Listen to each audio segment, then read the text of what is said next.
ಅದಾರಿ ಅದಾರಿ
ಈ ರೀತಿಯಾಗಿರುತ್ತದೆ.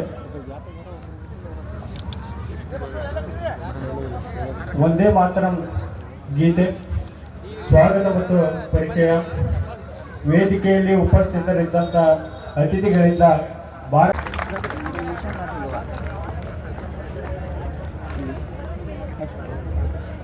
ಸಮಿತಿಯ ಸದಸ್ಯರು, ಅಧ್ಯಕ್ಷರು ಎಲ್ಲರೂ ಪುಷ್ಪಾರ್ಚನೆಯಲ್ಲಿ ಭಾಗವಹಿಸಬೇಕು. भारत माता की मातरं वन्दे मातरं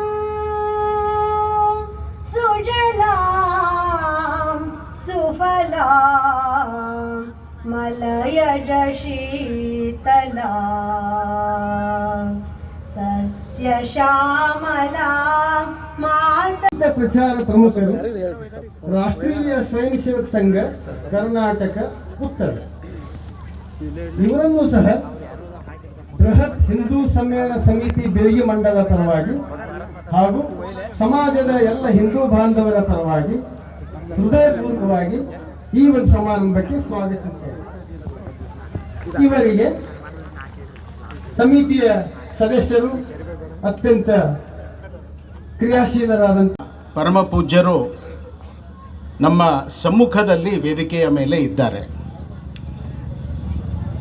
ಪರಮ ಪೂಜ್ಯ ಬಾಲಶಿವಯೋಗಿ ಶ್ರೀ ಸೋಮಲಿಂಗ ಮಹಾಸ್ವಾಮಿಗಳು, ಶ್ರೀಮನೀಪ್ರ ಶ್ರೀ ಚನ್ನಬಸವ ಮಹಾಸ್ವಾಮಿಗಳು, ಶ್ರೀ ಶಿವಾನಂದ ದೇವರು, ಪೂಜ್ಯ ಶ್ರೀ ಫಕೀರಯ್ಯ ಮಹಾಸ್ವಾಮಿಗಳು ವೇದಿಕೆಯ ಮೇಲೆ ಇದ್ದಾರೆ.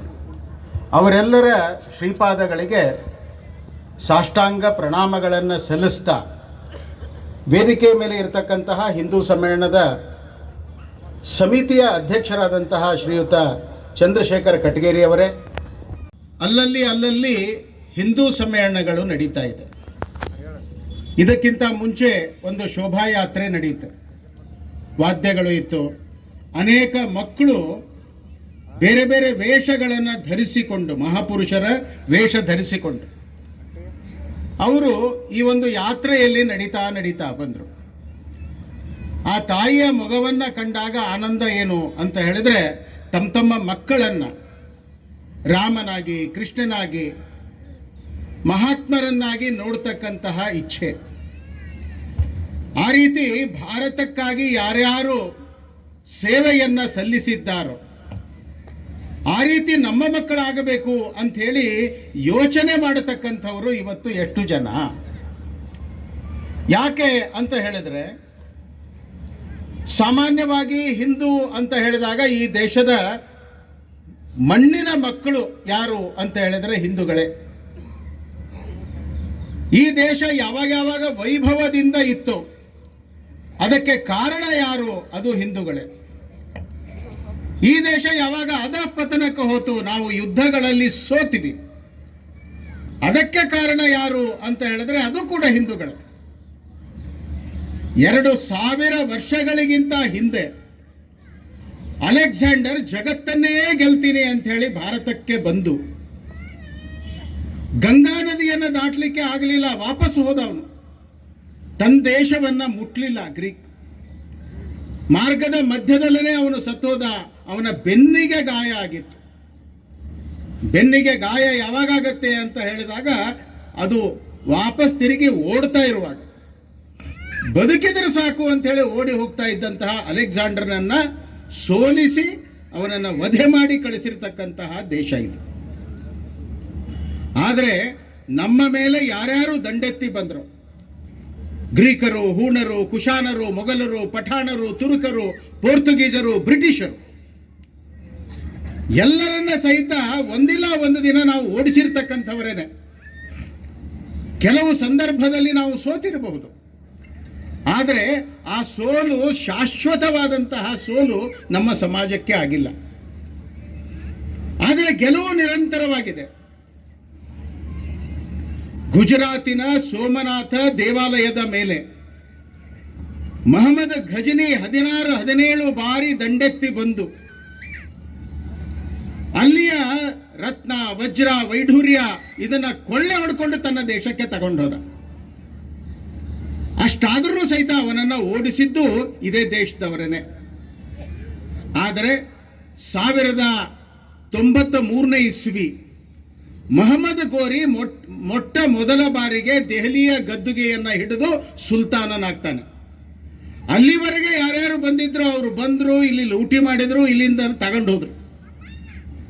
ಆದರೆ ಮಹಮ್ಮದ್ ಘೋರಿ ಮೊದಲನೇ ಬಾರಿಗೆ ದೆಹಲಿಯ ಗದ್ದುಗೆಯ ಮೇಲೆ ಸುಲ್ತಾನಾಗಿ ಕೂಡ್ಲಿಕ್ಕೆ ಕಾರಣ ಯಾರು? ಮಹಾಪ್ರತಾಪಿಯಾಗಿರತಕ್ಕಂತಹ ಪೃಥ್ವಿರಾಜ ಚೌಹಾಣನನ್ನ ಸೋಲಿಸಿ, ಪೃಥ್ವಿರಾಜನ ಚೌಹಾಣನ ಜೊತೆಗೆ ಯುದ್ಧ ಮಾಡಿದಾಗ ಪ್ರತಿ ಬಾರಿ ಘೋರಿ ಸೋಲ್ತಾ ಇದ್ದ. ನಮ್ಮ ದೇಶದ ರಾಜರಿಗೆ ನ್ಯಾಯಯುತವಾದಂತಹ ಯುದ್ಧ ಯಾರ ಜೊತೆಗೆ ಮಾತಾಡಬೇಕು ಅಂತ ಹೇಳಿ ಗೊತ್ತಿರಲಿಲ್ಲ. ಯಾರ ಜೋಡಿ ಮಾಡಬೇಕು ನ್ಯಾಯಯುತವಾದ ಯುದ್ಧ? ಎದುರಿಗೆ ಯಾರು ನ್ಯಾಯದ ಯುದ್ಧವನ್ನ ಮಾಡ್ತಾರೆ ಅವ್ರ ಜೋಡಿ ನ್ಯಾಯವಾಗಿ ಯುದ್ಧನೇ ಮಾಡಬೇಕು. ಎದುರಿಗಿರ್ತಕ್ಕಂಥವನು ಅನ್ಯಾಯದ ಯುದ್ಧ ಮಾಡ್ತಾನೆ ಅಂತ ಹೇಳಿದ್ರೆ ಅವನ ಜೊತೆಗೆ ಅನ್ಯಾಯವಾಗಿಯೇ ಯುದ್ಧ ಮಾಡೋದು ಅದೇ ನ್ಯಾಯ. ಆ ರೀತಿ ಪೃಥ್ವಿರಾಜ ಚೌಹಾಣ ಅರ್ಥಕೊಳ್ಳಿಲ್ಲ. ಘೋರಿ ಮೊಹಮ್ಮದ್ ಸೋತಾಗೆಲ್ಲ ಅವನನ್ನ ಬಿಟ್ಟ ಕೊನೆಗೆ ಪೃಥ್ವಿರಾಜ ಸೋತ. ಅದಕ್ಕೆ ಕಾರಣ ಯಾರು ಅಂತ ಹೇಳಿದ್ರೆ ಅವನ ಸೋದರ ಮಾವ ಜಯಚಂದ. ಜಯಚಂದನ ಕಾರಸ್ಥಾನದಿಂದ ಪೃಥ್ವಿರಾಜ ಚೌಹಾಣ ಬಂಧಿತ ಆದ್ರು, ಸೋತ. ಕೊನೆಗೆ ಅವನ ಕಣ್ಣು ತೆಗೆದ್ರು, ಅವನ ಜೀವವನ್ನು ತೆಗೆದ್ರು. ಮೊಟ್ಟ ಮೊದಲ ಬಾರಿಗೆ ಈ ದೇಶದ ದೆಹಲಿಯ ಗದ್ದುಗೆಯನ್ನ ಏರಿದ್ದು ಮೊಹಮ್ಮದ್ ಘೋರಿ. ಕಾರಣ ಯಾರು ಅಂತ ಹೇಳಿದ್ರೆ ಪೃಥ್ವಿರಾಜ ಚೌಹಾಣನ ಸೋದರ ಮಾವನೇ. ಇಲ್ಲೇ ಕರ್ನಾಟಕದಲ್ಲಿ ಕಿತ್ತೂರು ರಾಣಿ ಚೆನ್ನಮ್ಮನ ಆಸ್ಥಾನವನ್ನು ನಾವು ನೋಡ್ತೀವಿ. ಕಿತ್ತೂರು ರಾಣಿ ಚೆನ್ನಮ್ಮ ಬ್ರಿಟಿಷ್ ಸಂಸ್ಥಾನದ ಜೊತೆಗೆ ಯುದ್ಧ ಮಾಡಿ ಈ ದೇಶದ ಸ್ವಾತಂತ್ರ್ಯದ ಚಳುವಳಿಯಲ್ಲಿ ಮುಂಚೂಣಿಯಲ್ಲಿ ಇದ್ರು. ಆದರೆ ಅವರ ಆಸ್ಥಾನದಲ್ಲಿಯೇ ಇದ್ದಂತಹ ಕೊಂಡಿ ಮಂಚಣ್ಣನಂಥವರು ರಾಣಿ ಚೆನ್ನಮ್ಮ ಸೋಲಿಕ್ಕೆ ಕಾರಣ ಆದರು. ಇದರ ಅರ್ಥ ನಾನು ಯಾಕೆ ಈ ರೀತಿಯ ವಿಷಯಗಳನ್ನು ಹೇಳ್ತಾ ಇದ್ದೀನಿ ಅಂತ ಹೇಳಿದ್ರೆ, ನಮ್ಮ ದೇಶದ ರಾಜರು ಅಕಸ್ಮಾತ್ ಸೋತಿದ್ರೆ ಆ ಸೋಲಿಗೆ ಕಾರಣ ಯಾರು ಅಂತ ಹೇಳಿದ್ರೆ ನಮ್ಮ ದೇಶದ ಹಿಂದೂಗಳೇ. ಗೆದ್ದಿದ್ರೆ ಅದಕ್ಕೆ ಕಾರಣ ಅದು ಹಿಂದೂಗಳೇ.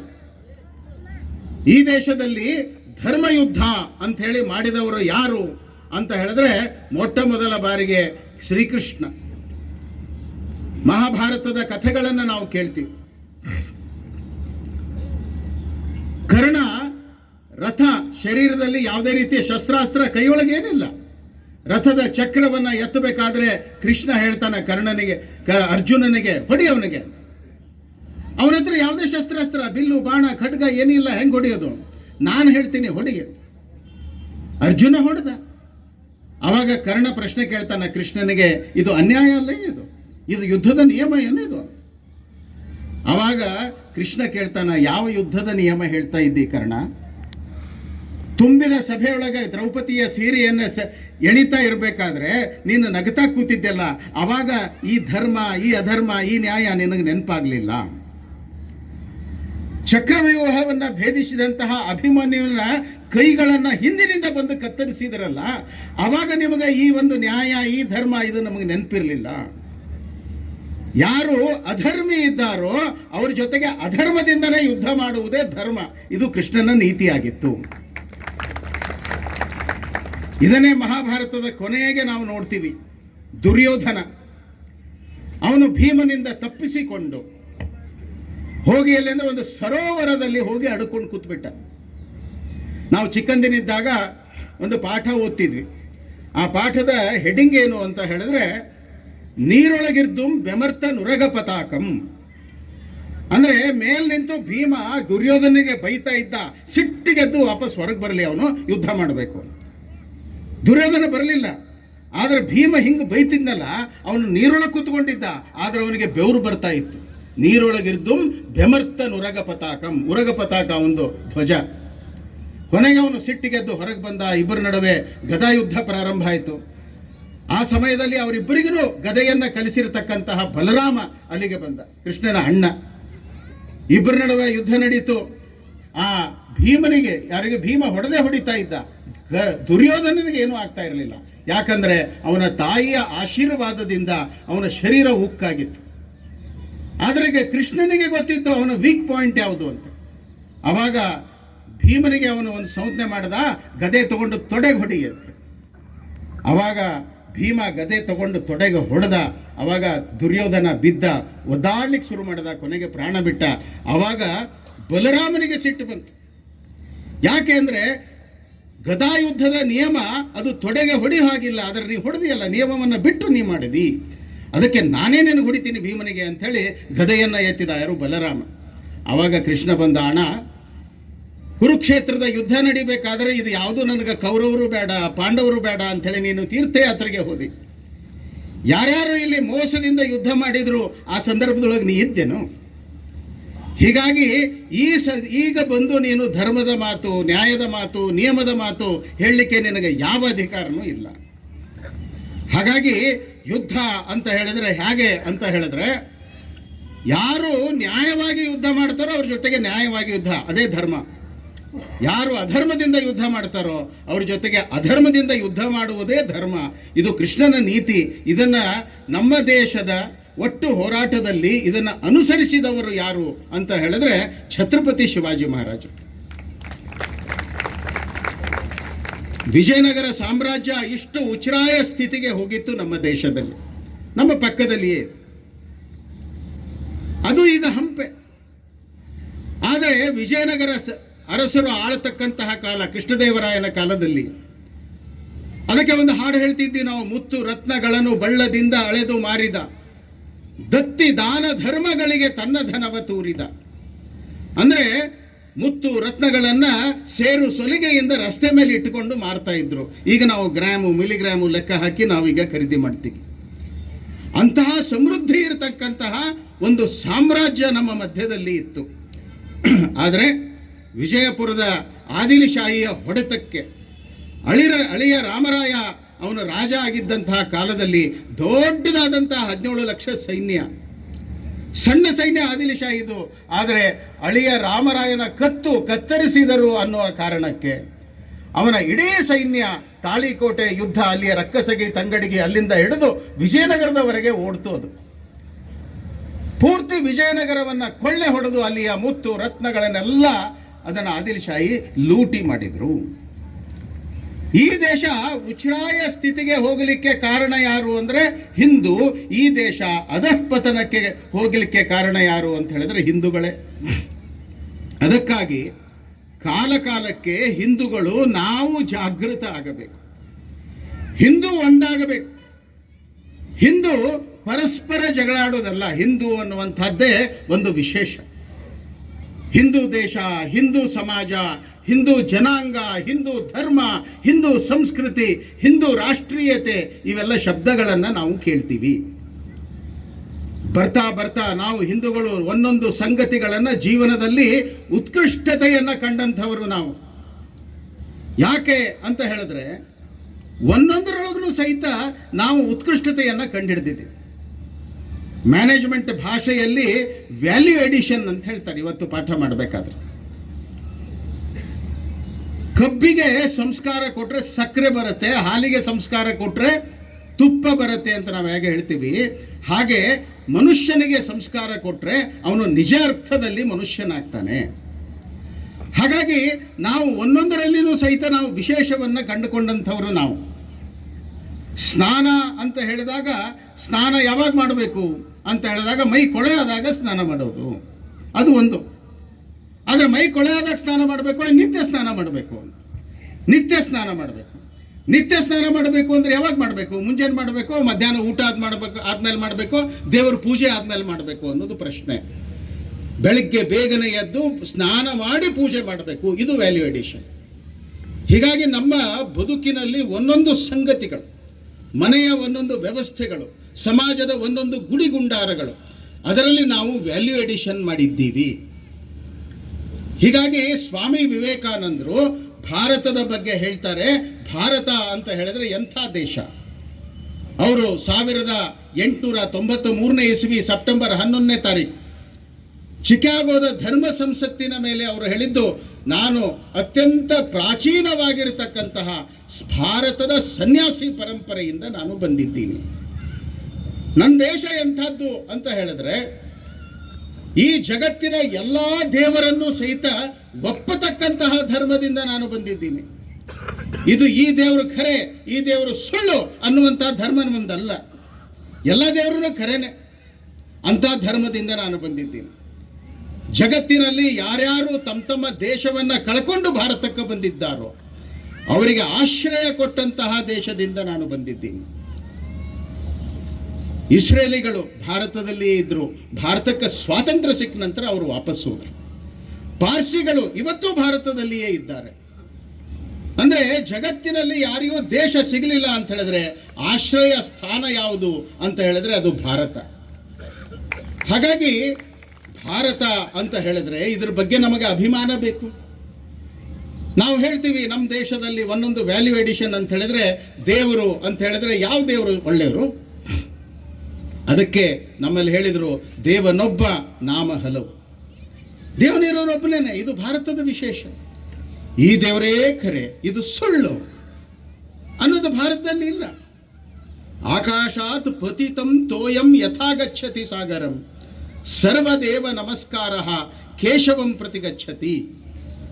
ಆಕಾಶದಿಂದ ಬಿದ್ದಂತಹ ಹನಿ ಹನಿಯಾದಂತಹ ನೀರು ಸಾಗರವನ್ನು ಸೇರುವಂತೆ ಯಾವುದೇ ದೇವರಿಗೆ ನೀವು ನಮಸ್ಕಾರ ಮಾಡಿ ಆ ಒಬ್ಬನೇ ಭಗವಂತನಿಗೆ ತಲುಪುತ್ತೆ. ಅದೇ ಶರಣರು ಹೇಳಿದರು, ಅವರವರ ಭಾವಕ್ಕೆ ಅವರವರ ಭಕುತಿಗೆ ಅವರವರ ತೆರನಾಗಿ ಇರುತಿಹನು ಶಿವಯೋಗಿ. ಹರಿಯ ಭಕ್ತರಿಗೆ ಹರಿ, ಹರನ ಭಕ್ತರಿಗೆ ಹರ.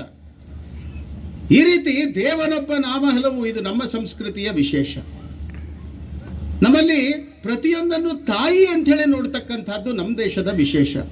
ಭೂಮಿ ನನ್ನ ತಾಯಿ, ಭಾರತ ಮಾತೆ ಅಂತ ಹೇಳ್ತೀವಿ ನಾವು.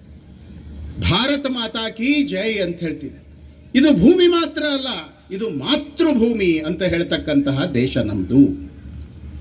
ಹಾಗೇನೆ ಹೆಣ್ಣು ತಾಯಿ, ಗೋವು ನಮ್ಮ ತಾಯಿ, ನೀರು ಅದು ನನ್ನ ತಾಯಿ. ಆ ರೀತಿ ನಂಬಿ ನಡ್ಕೊಂಡಿರ್ತಕ್ಕಂತಹ ದೇಶ ನಮ್ಮದು, ಅದು ಭಾರತ. ಹಾಗಾಗಿ ಭಾರತ RSS ಅದರ 100ನೇ ವರ್ಷದ ಸಂದರ್ಭದಲ್ಲಿ ಅಲ್ಲಲ್ಲಿ ಹಿಂದೂ ಸಮ್ಮೇಳನಗಳು, ಹಿಂದೂಗಳು ಜಾಗೃತ ಆಗಬೇಕು, ಹಿಂದೂಗಳು ಒಟ್ಟಾಗಬೇಕು, ಹಿಂದೂಗಳಲ್ಲಿ ದೇಶ ಹಿತದ ಕೆಲಸವನ್ನ ಮಾಡತಕ್ಕಂತಹ ಪರಿವರ್ತನೆ ಬರಬೇಕು. ಆ ಹಿನ್ನೆಲೆಯಲ್ಲಿ ಸಮ್ಮೇಳನಗಳು ನಡೀತಾ ಇದೆ. ಅಲ್ಲಲ್ಲಿ ಫೇಸ್ಬುಕ್ನಲ್ಲಿ ವಿಜಯಪುರದ ಪರಮ ಪೂಜ್ಯ ಸಿದ್ದೇಶ್ವರ ಮಹಾಸ್ವಾಮಿಗಳು ಹೇಳಿದರು ಅಂತ ಹೇಳಿ ಒಂದು ಕೋಟ್ ಅವಾಗವಾಗ ಬರ್ತಾ ಇರ್ತದೆ. ಏನು ಅಂತ ಹೇಳಿದ್ರೆ, ಒಳ್ಳೆಯ ವಿಷಯಗಳನ್ನು ಜಗತ್ತಿನಲ್ಲಿ ಇರತಕ್ಕಂತಹ ಅನೇಕ ಮಹಾಪುರುಷರು, ಅನುಭಾವಿಗಳು ಅವರು ಹೇಳಿ ಮುಗಿಸಿಬಿಟ್ಟಿದ್ದಾರೆ. ಹೇಳಲಿಕ್ಕೆ ಒಳ್ಳೆಯ ವಿಷಯ ಏನೂ ಇಲ್ಲ, ಎಲ್ಲ ಒಳ್ಳೆಯ ವಿಷಯವನ್ನು ಎಲ್ಲರೂ ಮಹಾತ್ಮರು ಹೇಳಿಬಿಟ್ಟಿದ್ದಾರೆ. ಈಗ ಬ್ಯಾಲೆನ್ಸ್ ಉಳಿದಿದ್ದೇನು ಅಂತ ಹೇಳಿದ್ರೆ, ಆ ಹೇಳಿರುವ ಒಳ್ಳೆಯ ವಿಷಯಗಳನ್ನು ನಮ್ಮ ಜೀವನದಲ್ಲಿ ಅದನ್ನು ಅಳವಡಿಸಿಕೊಳ್ಳುವುದು. ಒಳ್ಳೆಯ ವಿಷಯಗಳು ಹೇಳಲಿಕ್ಕೆ ಮಾತ್ರನೋ ಅಥವಾ ಅದನ್ನು ನಮ್ಮ ಜೀವನದಲ್ಲಿ ಅಳವಡಿಸಿಕೊಳ್ಳಿಕ್ಕೆ ಅಂತ ಹೇಳಿದಾಗ ಮಾತ್ರ ಆವಾಗ ಆ ಒಳ್ಳೆಯ ವಿಷಯಕ್ಕೆ ಒಂದು ಮಹತ್ವ. ಯಾಕೆ ಅಂತ ಹೇಳಿದ್ರೆ, ನಮ್ಮ ಒಬ್ಬ ಹಿರಿಯರು ಹೇಳ್ತಾ ಇದ್ರು, ಕ್ರಿಯಾಶೂನ್ಯ ಚಿಂತನ್ ಶ್ವಾನಕ ವಮನ್ ಅಂತ ಹೇಳಿ. ಅಂದ್ರೆ ಕೆಲಸಕ್ಕೆ ಅದನ್ನು ಕಾರ್ಯರತ ಮಾಡಲಿಕ್ಕೆ ಬರದೇ ಇರತಕ್ಕಂತಹ ಒಂದು ಚಿಂತನೆ ಅದು ನಾಯಿಯ ವಾಕರಿಕೆ ಇದ್ದಂತೆ. ಅದಕ್ಕೋಸ್ಕರ ಒಳ್ಳೆಯ ವಿಷಯಗಳನ್ನು ನಮ್ಮ ಜೀವನದಲ್ಲಿ ಅಳವಡಿಸಿಕೊಳ್ಳಬೇಕು. ಶ್ರೀರಾಮನ ಹೆಸರನ್ನು ನಾವು ಹೇಳ್ತೀವಿ, ಪಿತೃವಾಕ್ಯ ಪರಿಪಾಲಕ. ರಾಮನ ಅಪ್ಪ ದಶರಥ ತನ್ನ ಸಣ್ಣ ಹೆಂಡತಿಗೆ ಒಂದು ವರವನ್ನು ಕೊಟ್ಟಿದ್ದ. ಅದರ ಪರಿಣಾಮವಾಗಿ ರಾಮ 14 ವರ್ಷ ವನವಾಸಕ್ಕೆ ಹೋಗಬೇಕಾಯ್ತು. ಅಪ್ಪ ವಚನ ಕೊಟ್ಟಿದ್ದಾನೆ ಅಂತ ಹೇಳಿ ಮಕ್ಕಳು ಹೋಗಬೇಕು, ಪಿತೃವಾಕ್ಯ ಪರಿಪಾಲಕ. ಇವತ್ತು ಅಕಸ್ಮಾತ್ ತಂದೆ ಏನಾದ್ರೂ ಸಾಲ ಮಾಡಿಬಿಟ್ಟು 1 ಲಕ್ಷ 2 ಲಕ್ಷ ತೀರ್ಕೊಂಡು ಹೋಗ್ಬಿಟ್ರೆ ಮಕ್ಕಳೇನು ಹೇಳ್ತಾರೆ, ಇವತ್ತು ಸಾಲಗಾರರು ಕೇಳಲಿಕ್ಕೆ ಬಂದಾಗ ಹೋಗಿ ನಮ್ಮ ಅಪ್ಪನ ಕಡೆನೇ ಹೋಗಿ ಕೇಳ್ಕೋ ಅಂತ. ಅಂದ್ರೆ ಈ ಒಳ್ಳೆಯ ಸದ್ಗುಣಗಳು ನಮ್ಮ ಸಮಾಜದ್ದೇನದನೋ ಅದು ನಮ್ಮ ನಿತ್ಯದ ಜೀವನದಲ್ಲಿ ಅಳವಡಿಸ್ಕೋಬೇಕಲ್ಲ. ಹಾಗಾಗಿ ಈ ಒಂದು ಹಿಂದೂ ಸಮಾವೇಶದಲ್ಲಿ, ಸಂಘದ 100ನೇ ವರ್ಷದಲ್ಲಿ ಪೂಜ್ಯ ಸಿದ್ದೇಶ್ವರ ಸ್ವಾಮಿಗಳು ಅನುಷ್ಠಾನಕ್ಕೆ ತರಬೇಕು ಒಳ್ಳೆಯ ವಿಚಾರಗಳನ್ನು ಅನ್ನುವಂಥ ಹೇಳಿಕೆಯ ಹಿನ್ನೆಲೆಯಲ್ಲಿ 5 ರೀತಿಯ ಅನುಷ್ಠಾನಗಳು, 5 ರೀತಿಯ ಪರಿವರ್ತನೆಗಳು ನಾವು ಯಾರು ತರಬೇಕು ಅಂದರೆ ಅದನ್ನು ನಾವೇ ತರಬೇಕು. ಎಲ್ಲಿ ತರಬೇಕು ಅಂದರೆ ನಮ್ಮ ಮನೆಯೊಳಗೆ ತರಬೇಕು. ಅಂತಹ 5 ವಿಷಯಗಳನ್ನು ನಾನು ಪ್ರಸ್ತಾಪ ಮಾಡ್ತೀನಿ. ಮೊದಲನೇದು ಅಂತ ಹೇಳಿದ್ರೆ ನಾಗರಿಕ ಕರ್ತವ್ಯ. ಚುನಾವಣೆಯಲ್ಲಿ ವೋಟ್ ಹಾಕಬೇಕು. ವೋಟ್ ಹಾಕುವುದು ನನ್ನ ಕರ್ತವ್ಯ. ಯೋಗ್ಯ ಅಭ್ಯರ್ಥಿಗೆ ಮತದಾನ ಮಾಡತಕ್ಕಂಥದ್ದು ನನ್ನ ಕರ್ತವ್ಯ, ತಪ್ಪಿಸೋಂಗಿಲ್ಲ.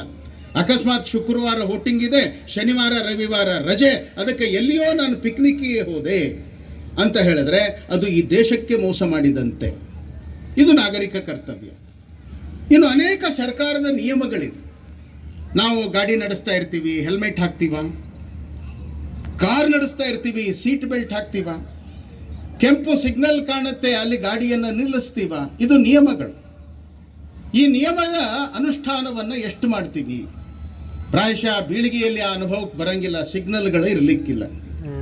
ಆದರೆ ವಿಜಯಪುರ ಬಾಗಲಕೋಟೆಗೆ ಹೋದಾಗ ಅನುಭವಕ್ಕೆ ಬರುತ್ತೆ. ಅಲ್ಲಿಯ ಕಾರ್ಯಕರ್ತರು ಗಾಡಿ ಮೇಲೆ ಬೈಕ್ ತಗೊಂಡು ಹೊರಟಿದ್ರು, ಕೆಂಪು ಸಿಗ್ನಲ್ ಕಾಣಿಸ್ತಾ ಇದೆ, ನಮ್ಮೊಬ್ಬ ಕಾರ್ಯಕರ್ತ ಕೆಂಪು ಸಿಗ್ನಲ್ ದಾಟಿ ಹಿಂಗೆ ನೋಡ್ದ, ಯಾರು ಕಾಣಲಿಲ್ಲ, ಹೋಗ್ಬಿಟ್ರು. ಮುಂದೆ ಹೋದ ನಂತರ ಒಬ್ರು ಪೊಲೀಸರು ಹಿಡ್ಕೊಂಡ್ರು. ಅಲ್ರಿ, ನೀವು ಇಷ್ಟೆಲ್ಲ ಹೇಳ್ತೀರಿ ದೇಶ ಸಮಾಜ ನ್ಯಾಯವಾಗಿರಬೇಕು, ನೀವೇ ಹಿಂಗೆ ಹೋದ್ರೆ ಹೆಂಗೆ? ಆವಾಗ ಆ ಕಾರ್ಯಕರ್ತ ಹೇಳಿದ್ದೇನು ಅಂದ್ರೆ, ನಾನು ಕೆಂಪು ಸಿಗ್ನಲ್ ನೋಡದೆ ನಿಲ್ಬೇಕಾಗಿತ್ತು, ಆದ್ರೆ ನಿಮ್ಮನ್ನು ನೋಡಲಿಲ್ಲ. ನಿಮ್ಮನ್ನು ನೋಡಿದ್ರೆ ನಿಲ್ತಿದ್ದೆ, ಸಿಗ್ನಲ್ ನೋಡಿದೆ, ನಿಮ್ಮನ್ನು ನೀವು ಕಾಣಲಿಲ್ಲ ನನಗೆ. ಅಂದರೆ ನಾವು ಹೇಗಿದ್ದೀವಿ ಅಂದರೆ, ನಮಗೆ ದಂಡನೆ ವಿಧಿಸ್ತಾರೆ ಅಂತ ಹೇಳಿದ್ರೆ ಸರಿ ಇಡ್ತೀವಿ. ಆದರೆ ನ್ಯಾಯವಾಗಿ ಆಗಬೇಕಾಗಿದ್ದೇನು? ನ್ಯಾಯವಾಗಿ ನಾನು ಹೆಂಗಿರಬೇಕು ಹಾಗೆ ಇರಬೇಕು. ದೊಡ್ಡವ್ರ ಜೊತೆಗೆ ಹೇಗೆ ಮಾತಾಡಬೇಕು, ಅಕ್ಕಪಕ್ಕದವ್ರ ಜೊತೆಗೆ ಹೇಗೆ ಮಾತಾಡಬೇಕು, ಚಿಕ್ಕವ್ರ ಜೊತೆಗೆ ಹೇಗೆ ಮಾತಾಡಬೇಕು, ಶಾಲೆಯಾಗಿ ಮೇಷ್ಟ್ರಾಗಿ ಮಕ್ಕಳ ಜೊತೆಗೆ ಹೇಗೆ ಮಾತಾಡಬೇಕು, ಮಕ್ಕಳಾಗಿ ಮೇಷ್ಟ್ರ ಜೊತೆಗೆ ಹೇಗೆ ಮಾತಾಡಬೇಕು, ಇದೆಲ್ಲವೂ ಸಹಿತ ನಾಗರಿಕ ಕರ್ತವ್ಯದ ಭಾಗ. ಇದನ್ನು ಯಾರ ಆಚರಣೆಗೆ ತರಬೇಕು? ನಾವೇ. ಇನ್ನು ಈ ರೀತಿಯ ಆಚರಣೆ ಬಂದಾಗ ಎರಡನೇ ಪರಿವರ್ತನೆ ಅದು ಯಾವುದು ಅಂತ ಹೇಳಿದ್ರೆ, ನಮ್ಮ ಅಕ್ಕಪಕ್ಕದಲ್ಲೇ ಇರತಕ್ಕಂತಹ ಪರಿಸರ. ನಮ್ಮ ಪರಿಸರ ಸ್ವಚ್ಛ ಸುಂದರ ಪರಿಸರ ನಮ್ದು ಆಗಬೇಕು. ನಾವು ಇದರ ಬಗ್ಗೆ ಮಾತಾಡ್ತೀವಿ. ಗಿಡ ನೆಡಬೇಕು, ಗಿಡವನ್ನು ಬೆಳೆಸಬೇಕು. ಒಂದು ಕಾಲೇಜಿಗೆ ಹೋದಾಗ ಅವ್ರು ಹೇಳಿದರು, ನಾವು ಪ್ರತಿ ವರ್ಷ ಜೂನ್ 5ನೇ ತಾರೀಕು ಪರ್ಯಾವರಣ ದಿನ, ವಿಶ್ವ ಪರಿಸರ ದಿನ, ಅವತ್ತು ನಾವು ಇದೇ ಜಾಗದಲ್ಲಿ ನಾವು ಗಿಡವನ್ನು ನೆಡ್ತೀವಿ. ಪ್ರತಿ ವರ್ಷ ಇದೇ ಜಾಗದೊಳಗ್ರಿ ನಾವು ನೆಡೋದು, ಅದು ಫಿಕ್ಸು. ಇದರ ಅರ್ಥ ಏನು ಅಂತ ಹೇಳಿದ್ರೆ, ಕಳೆದ ವರ್ಷ ನೆಟ್ಟಿದ್ದು ಎಲ್ಲಿ ಹೋಯ್ತು ಅಂದ್ರೆ, ನಾವು ನೆಡ್ತೀವಿ ಅವತ್ತು ಫೋಟೋ ತೆಗೆಸ್ಕೊಳ್ಳಿಕ್ಕೆ, ಆದರೆ ನಂತರ ಅದನ್ನು ಉಳಿಸ್ತೀವ? ಕೊರೋನಾ ಬಂದಾಗ ಆಕ್ಸಿಜನ್ ಸಲುವಾಗಿ ನಾವು ಪರದಾಡಿದ್ದು. ಸ್ವಚ್ಛವಾದಂತಹ ಶುದ್ಧವಾದಂತಹ ಉಸಿರಾಟಕ್ಕೆ ಬೇಕಾದಂತಹ ವಾಯು ಇವತ್ತು ದೆಹಲಿಗೆ ಹೋದವರಿಗೆ ಅನುಭವಕ್ಕೆ ಬರುತ್ತೆ. ಉಸಿರಾಟಕ್ಕೂ ಕಷ್ಟ. ಅಲ್ಲಿ ಬರುವಂತಹ ದಿನಗಳಲ್ಲಿ ಉಸಿರಾಟಕ್ಕೂ ಒಂದು ಬೆನ್ನಿಗೆ ಒಂದು ಸಿಲಿಂಡರ್ ಕಟ್ಕೊಂಡು ಹೋಗುವ ಪರಿಸ್ಥಿತಿ ಬರುತ್ತೆ. ಹೀಗಾಗಿ ನಾವು ಗಿಡಗಳನ್ನು ನೆಡಬೇಕು. ಇನ್ನು ಎರಡನೇದು ಅಂತ ಹೇಳಿದ್ರೆ, ನೀರನ್ನು ಕಡಿಮೆ ಬಳಸಬೇಕು. ಬೀಳಿಗಿ ಮತ್ತು ಬೀಳಿಗಿ ತಾಲೂಕಿನೊಳಗೆ ಅನುಭವಕ್ಕೆ ಬರುತ್ತೆ, ನಿಮಗೂ ಬಂದಿರಬಹುದು. ಏನು, ಈ ಪಟ್ಟಣಗಳಲ್ಲಿ ಮನೆ ಮುಂದೆ ನಲ್ಲಿಗಳನ್ನು ಹಾಕಿರ್ತಾರೆ. ಆ ನಲ್ಲಿಗಳಿಗೆ ತೋಟಿ ಕೂಡಿಸಿರಂಗಿಲ್ಲ ಅನೇಕರು. ನಳ ಬರ್ತದೆ, ಪೈಪ್ ಹಚ್ತೀವಿ, ನಮಗೆ ಎಷ್ಟು ಬೇಕು ಅಷ್ಟು ನೀರು ತುಂಬಿಕೊಳ್ತೀವಿ, ಮುಗೀತು. ಆಮೇಲೆ ಬಂದ್ ಮಾಡಂಗಿಲ್ಲ, ಗಟಾರಿಗೆ ಹಾಗೇ ಹೋಗ್ತಾ ಇರ್ತದೆ. ಯಾದಗಿರಿ ಜಿಲ್ಲೆಯ ನನ್ನ ಅನುಭವ ಅದು. ನಾನು ಕೇಳಿದೆ, ನೀರು ಹಾಗೆ ಪೋಲಾಗಿ ಹೋಗ್ತದಲ್ಲೋ, ಬಂದ್ ಮಾಡ್ರಿ ಅಂತ. ಅವ್ರ ಉತ್ತರ ಏನು ಅಂದರೆ, ನಿನಗೇನಾಯ್ತು, ಟ್ಯಾಕ್ಸ್ ಕಟ್ಟವ್ ನಾನು, ನನ್ನ ನಳ ಅದ, ನನ್ನ ನೀರು ಹರಿದು ಹೋಗ್ತದೆ, ನಿನಗೇನು ಕಷ್ಟ ಅಂದ್ರೆ ಎಷ್ಟು ನೀರು ಬಳಸಬೇಕು. ಒಂದು ಉದಾಹರಣೆ ಹೇಳ್ತೀನಿ. ನಾನು ಒಂದು 3 ವರ್ಷ ನಾಗ್ಪುರದ ಒಂದು ಕ್ಯಾಂಪಿಗೆ ಹೋಗಿದ್ದೆ. ಅಲ್ಲಿ ಹೋದಾಗ ಅಲ್ಲಿ ಬೇರೆ ಬೇರೆ ರಾಜ್ಯದ ಶಿಕ್ಷಾರ್ಥಿಗಳಿದ್ರು. ಒಂದು 25 ಜನರದ್ದು ನಾನು ದಿನಾಲು ಅವ್ರ ಜೊತೆಗೆ ಕೂಡ್ತಾ ಇದ್ದೆ. ಅದೊಂದು ಕಾರ್ಯಕ್ರಮ ಇರ್ತಿತ್ತು ದಿನಾಲು. ಒಂದಿನ ಇದೇ ವಿಷಯ, ಪರಿಸರ. ಅಲ್ಲಿ ರಾಜಸ್ಥಾನದಿಂದ ಬಂದವರಿಗೆ ನನಗೆ ಗೊತ್ತಿತ್ತು, ಅಲ್ಲಿ ಹೋಗಿರೋದ್ರಿಂದ. ಅಲ್ಲಿ ಒಬ್ಬ ಶಿಕ್ಷಾರ್ಥಿಗೆ ಕೇಳಿದೆ, ಆಪ್ಕೆ ಗಾಂವ್ ಮೇ ಬರ್ತನ್ ಕೈಸೆ ಧೋತೆ ಹೈ, ನಿಮ್ಮ ಊರೊಳಗೆ ಪಾತ್ರೆ ಹೆಂಗೆ ತೊಳಿತೀರಿ ಅಂತ ಕೇಳಿದೆ ನಾನು. ಆದರೆ ರಾಜಸ್ಥಾನದಿಂದ ಬಂದಂತಹ ಯುವಕ ಹೇಳಿದ್ದೇನು ಅಂದರೆ, ಅಪ್ನೇ ಗಾಂವ್ ಮೇ ಬರ್ತನ್ ಮಿಟ್ಟಿ ಸೆ ಧೋತೆ ಹೈ, ಮಣ್ಣಿನಿಂದ ತೊಳಿತೀವಿ. ಅಲ್ಲಿ ಸಣ್ಣ ಉಸುಕಿನ ಮಣ್ಣು, ಅದನ್ನು ತಗೊಂಡು ಪಾತ್ರೆಯನ್ನು ತಿಕ್ಕಿ ಸ್ವಚ್ಛ ಮಾಡಿ ಬಟ್ಟೆ ತಗೊಂಡು ಒರೆಸಿ ಡಬ್ಬ ಹಾಕ್ತಾರೆ. ಯಾಕಂತ ಹೇಳಿದ್ರೆ, ಅದನ್ನು ತೊಳಿಲಿಕ್ಕೆ ನೀರಿಲ್ಲ, ಕುಡಿಯೋ ನೀರು ಸಿಗೋದೇ ಕಷ್ಟ. ಆದರೆ ನಾವಿಲ್ಲಿ ಕೃಷ್ಣಾ ನದಿಯೊಳಗೆ ನೀರು ಬಂತು, ನಮ್ಮ ಮನೆ ನಳ ಬಂತು ಅಂತೇಳಿ ಹಂಗೆ ಬಿಟ್ಟಿದ್ದೆ. ಕಡಿಮೆ ನೀರನ್ನು ಬಳಸುವುದು ಹೇಗೆ? ಮುಂದಿನ ಪೀಳಿಗೆಗೆ ನೀರನ್ನು ಉಳಿಸ್ಬೇಕು, ಅದಕ್ಕೋಸ್ಕರ ನೀರನ್ನು ನಾವು ಕಡಿಮೆ ಬಳಸಬೇಕು. ಇದು ಎರಡನೇದ್ದು. ಮೂರನೇದ್ದು ಅಂತ ಹೇಳಿದ್ರೆ, ಇದು ಸ್ವಲ್ಪ ಬಾಗಲಕೋಟೆ ಜಿಲ್ಲೆಯಲ್ಲಿ ಸ್ವಲ್ಪ ಕಡಿಮೆ, ಆದರೆ ಕಡಿಮೆ ಏನಲ್ಲ, ಕಲಬುರಗಿ ಜಿಲ್ಲೆಗೆ ಹೋಲಿಸಿದರೆ ಕಡಿಮೆ. ಏನು ಅಂತ ಹೇಳಿದ್ರೆ, ನಮ್ಮ ಯಜಮಾನರು ಮಾರ್ಕೆಟಿಗೆ ಹೋಗಿರ್ತಾರೆ, ನಾವು ಫೋನ್ ಮಾಡ್ತೀವಿ, ಒಂದಿಷ್ಟು ಕೊತ್ತಂಬರಿ ಒಂದಿಷ್ಟು ಮೆಣಸಿನ್ಕಾಯಿ ತೊಗೊಂಡು ಬನ್ನಿ ಅಂತ. ಅವರು ಹೋಗ್ತಾರೆ, ಅಲ್ಲಿ ಕೇಳ್ತಾರೆ, ಅದನ್ನೊಂದು ಕ್ಯಾರಿ ಕವರ್ನೊಳಗೆ ಹಾಕ್ತಾರೆ, ತೊಗೊಂಡು ಬರ್ತೀವಿ ನಾವು. ಎಷ್ಟು ಪ್ಲಾಸ್ಟಿಕ್ ಕವರ್ಗಳು ನಮ್ಮ ಮನೆಯಲ್ಲಿ ಬರ್ತದೆ. ಅದರೊಳಗೆ ನಾವು ಕಸ ಹಾಕಿ ಹಾಗೆ ಎಸಿತೀವಿ. ಯಾವುದೇ ಆಕಳು ತಿನ್ನುತ್ತೆ, ಅದರ ಹೊಟ್ಟೆ ಒಳಗೆ ಗಂಟಾಗತ್ತೆ, ಅದು ಸತ್ತು ಹೋಗುತ್ತೆ. ಒಂದು ಗೋಹತ್ಯೆಯನ್ನು ಮಾಡಿದ ಪಾಪ ನಮಗೆ ಬರ್ತದೆ. ಇದ್ರ ಬಗ್ಗೆ ನಾವು ಏನಾದರೂ ಯೋಚನೆ ಮಾಡಿದ್ದೀವಾ? ನಮ್ಮ ಯಜಮಾನರು ಹೊರಗೆ ಹೋಗುವಾಗೆ ಒಂದು ಕೈಚೀಲವನ್ನು ಕೊಟ್ಟು ಕಳಿಸಿದ್ವಿ. ಅವರ ಮೋಟ್ರ್ ಬೈಕ್ನೊಳಗೆ, ಸ್ಕೂಟ್ರ್ನೊಳಗೆ ಒಂದು ಕೈಚೀಲ ಯಾವಾಗಲೂ ಇಟ್ವಿ. ಅವಾಗ ಈ ಪ್ಲಾಸ್ಟಿಕ್ ಮನೆಗೆ ಬರುವುದನ್ನು ಕಡಿಮೆ ಮಾಡುವುದು ಹೇಗೆ?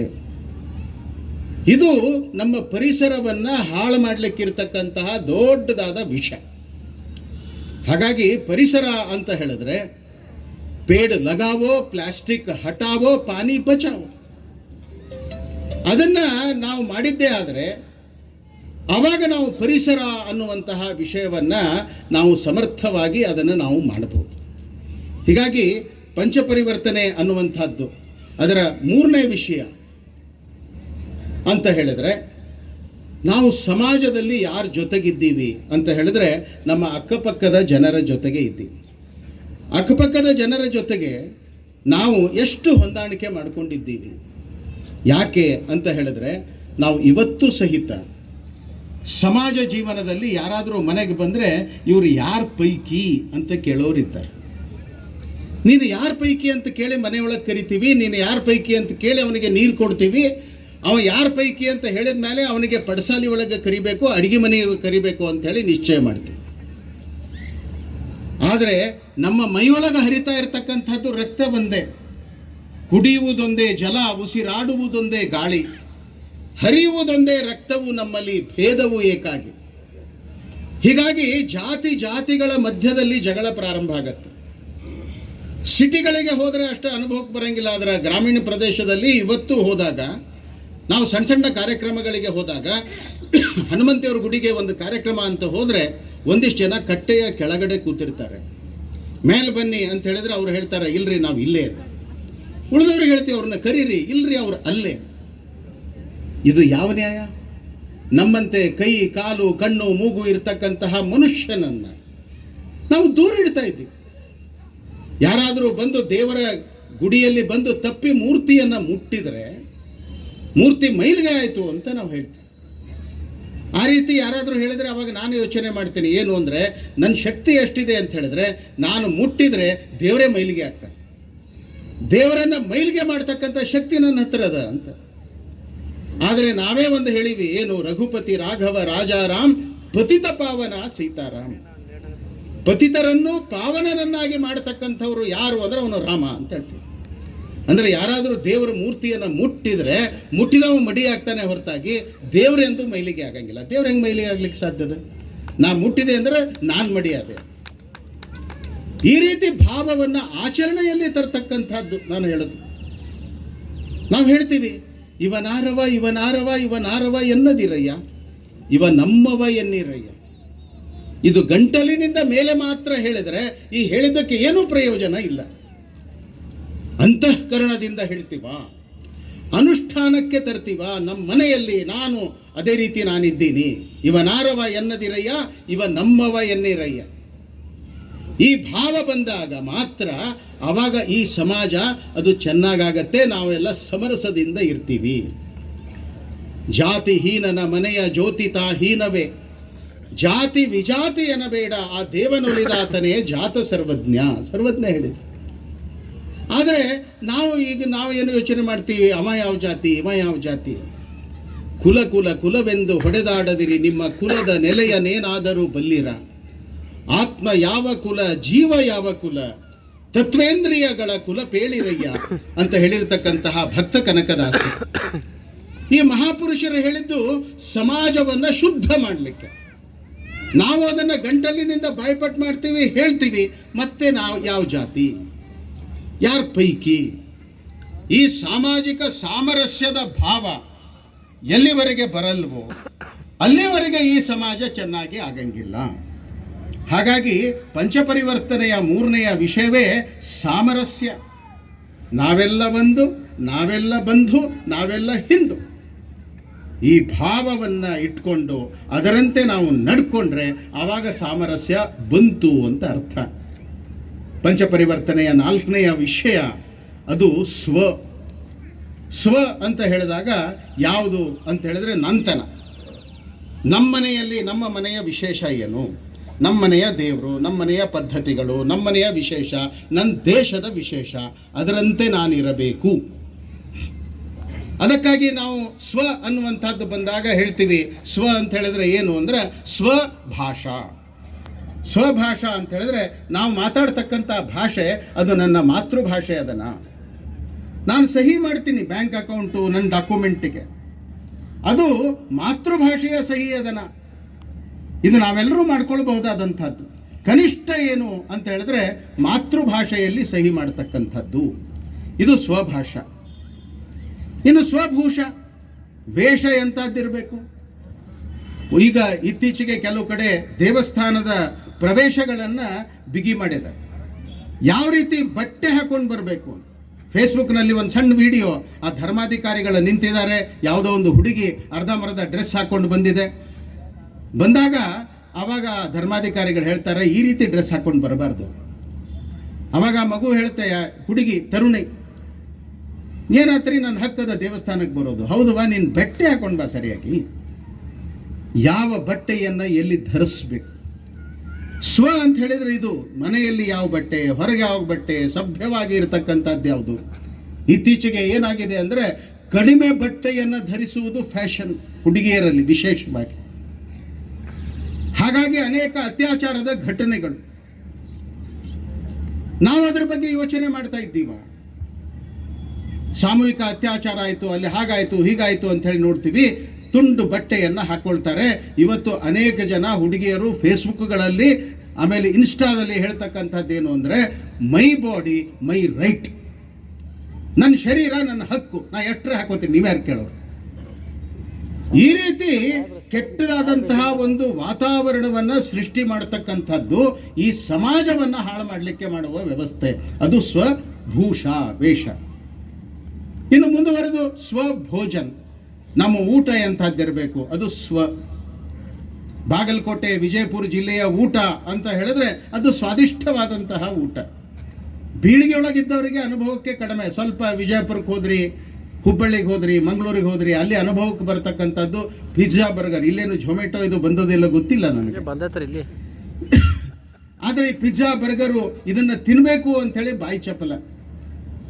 ತಾಯಂದ್ರಿಗೆ ಪ್ರಶ್ನೆ ನಾನೇನಾದರೂ ಕೇಳಿಬಿಟ್ರೆ, ನಿಮ್ಗೆ ಉಂಡೆ ಮಾಡ್ಲಿಕ್ಕೆ ಬರ್ತದೇನ್ರಿ ಅಂತ ನಾನು ಕೇಳಿದರೆ ವಾಪಸ್ ನನಗೆ ಪ್ರಶ್ನೆ ಬರುತ್ತೆ, ಯಾವ ಉಂಡಿರಿ?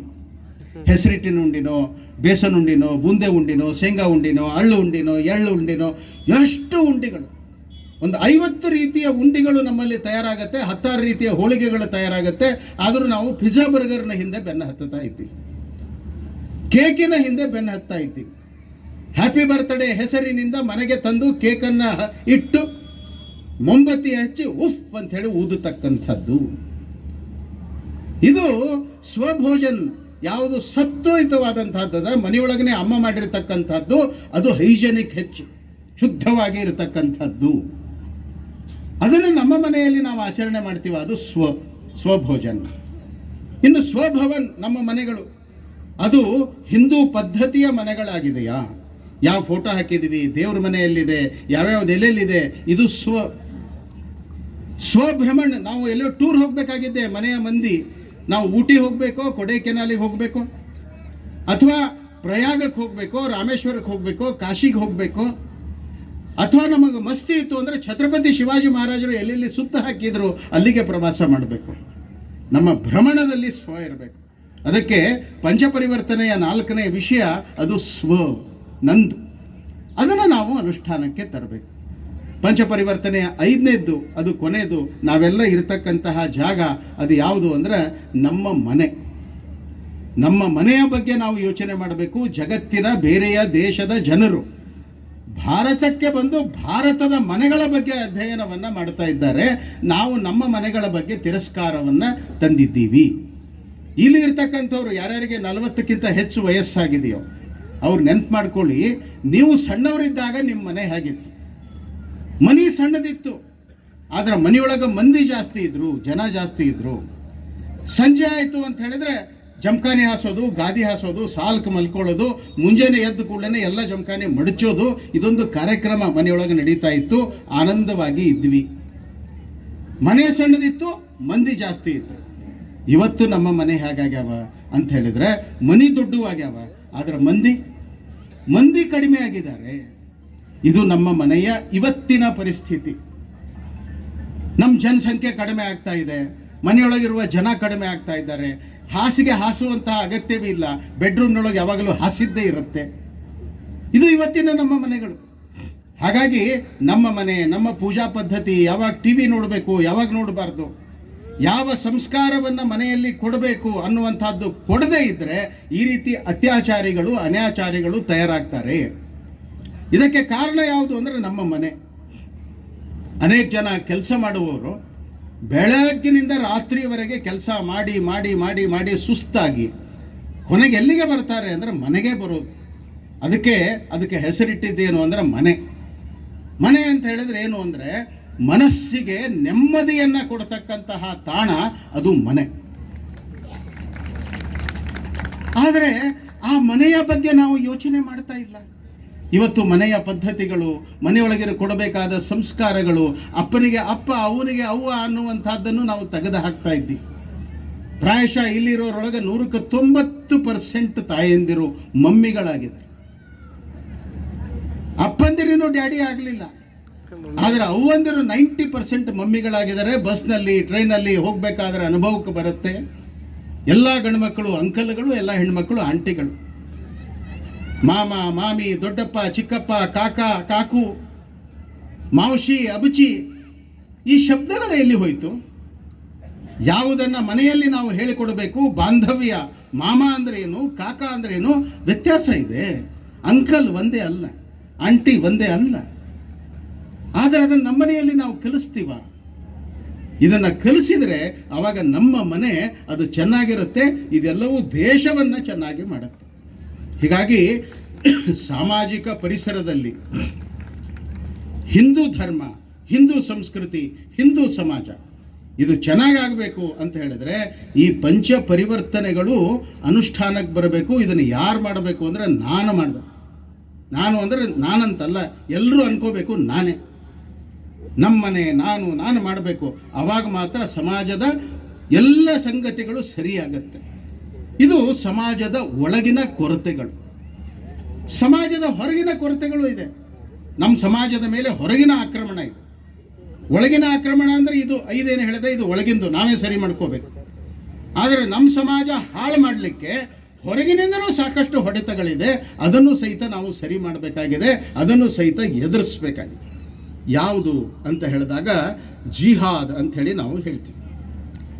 ಜಿಹಾದ್ ಅಂತ ಹೇಳಿದಾಗ ಎಂಥ ಜಿಹಾದ್ ರೀ ಅಂತ ಹೇಳಿ, ಲವ್ ಜಿಹಾದ್ ಹೆಸರಿನಿಂದ ಬೀಳಿಗೆಯಲ್ಲಿ ಒಂದೇ ಒಂದು ಹೆಣ್ಮಗು ಓಡಿ ಹೋಗಿಲ್ಲ ಅಂತ ಹೇಳುವ ಸ್ಥಿತಿಯಲ್ಲಿ ನಾವಿಲ್ಲ.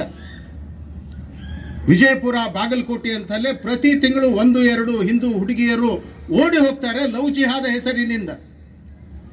ಹೀಗಾಗಿ ಜಿಹಾದ್ ಹೆಸರಿನಿಂದ ಹಿಂದೂ ಸಮಾಜದ ಹುಡುಗಿಯರನ್ನ ಹಾರಿಸಿಕೊಂಡು ಹೋಗತಕ್ಕಂಥದ್ದು. ಹಾರಿಸಿಕೊಂಡು ಹೋಗಿದ್ದಷ್ಟೇ ಅಲ್ಲ, ನಾವೆಲ್ಲರೂ ಫೇಸ್ಬುಕ್ಕು, ನೆಟ್ಟು, ಟಿವಿ ಅದರಲ್ಲಿ ನೋಡ್ತೀವಿ. ಕೊನೆಗೆ ಫ್ರಿಜ್ಜಿನ ಹೆಣ ಹಾಕ್ತಾರೆ, ಸೂಟ್ಕೇಸಿನ ಹೆಣ ಹಾಕ್ತಾರೆ. ಈಗೊಂದು 8 ವರ್ಷದ ಹಿಂದೆ ಕಲಬುರಗಿ ಜಿಲ್ಲೆಯ ಸೇಡಂ ತಾಲೂಕಿನ ಮುಧೋಳ ಅಂತೇಳಿ ಅಲ್ಲೊಂದು ಊರಿದೆ. ಅಲ್ಲಿಯ ಒಬ್ಬ ಹೆಣ್ಮಗಳು, ಅವಳ ಮದುವೆಯಾಗಿ 10 ವರ್ಷ ಆಗಿತ್ತು. ಅವಳು ಬಂದು ಪೊಲೀಸ್ ಸ್ಟೇಷನಲ್ಲಿ ಕಂಪ್ಲೇಂಟ್ ಮಾಡಿ ಒಂದು ಪತ್ರಿಕಾಗೋಷ್ಠಿಯನ್ನು ನಡೆಸಿದ್ಲು. ಏನು ಅಂದರೆ, ನಾನು 8 ವರ್ಷದ ಹಿಂದೆ ಲವ್ ಜಿಹಾದ್ ಮೂಲಕ ನಾನು ಓಡಿ ಹೋಗಿದ್ದೆ, ಹೈದರಾಬಾದ್ನೊಳಗಿದ್ದೆ. ಈಗ ನನಗೆ 3 ಮಕ್ಕಳು. ಈಗ ನನ್ನ ಅತ್ತೆ ಮತ್ತು ನನ್ನ ಗಂಡ ಯೋಚನೆ ಮಾಡ್ತಾ ಇದ್ದಾರೆ ನನ್ನನ್ನು ಬೇರೆ ದೇಶಕ್ಕೆ ಮಾರಬೇಕು ಅಂತ. ನಾನು ಅಲ್ಲಿಂದ ತಪ್ಪಿಸ್ಕೊಂಡು ಬಂದು ಕೇಸ್ ಹಾಕಿ ನಾನೀಗ ಪತ್ರಿಕಾಗೋಷ್ಠಿಯನ್ನು ನಡೆಸ್ತಾ ಇದ್ದೀನಿ. ಇದನ್ನು ಯಾರು ಹೇಳಬೇಕು? ಹೀಗಾಗಿ ಜಿಹಾದ್ ಅನ್ನುವಂಥದ್ದು, ಲವ್ ಜಿಹಾದ್ ಅನ್ನುವಂಥದ್ದು ಹಿಂದೂ ಸಮಾಜವನ್ನು ಹೊರಗಿನಿಂದ ಇದನ್ನು ಹಾಳು ಮಾಡಲಿಕ್ಕಿರ್ತಕ್ಕಂತಹ ವ್ಯವಸ್ಥೆ. ಲವ್ ಜಿಹಾದಿಗೆ ಮುಗಿತಾ ಅಂತ ಹೇಳಿ ಕೇಳಿದಾಗ ಅಲ್ಲಿಗೆ ಮುಗಿಲಿಲ್ಲ. ಈ ಜಿಹಾದ್ ಅನ್ನುವಂಥದ್ದು ಮತಾಂತರ ಅನ್ನತಕ್ಕಂತಹ ಜಿಹಾದ್.